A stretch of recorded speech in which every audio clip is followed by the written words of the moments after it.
রাজধানীর ধানমন্ডি থেকে মমতাজ গ্রেপ্তার।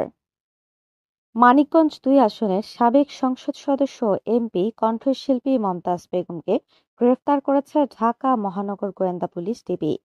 সোমবার ১২ মে রাত পৌনে ১২টার সময় তাকে গ্রেফতার করা হয়েছে বলে জানিয়েছেন ঢাকা মেট্রোপলিটন পুলিশের DMP media and public relations বিভাগের উপ-পুলিশ কমিশনার ডিসি মোহাম্মদ তালেবুর রহমান জানান, রাজধানীর ধানমন্ডির স্টার কাবাবের পেছনের একটি বাসা থেকে মমতাজ বেগমকে গ্রেফতার করা হয়।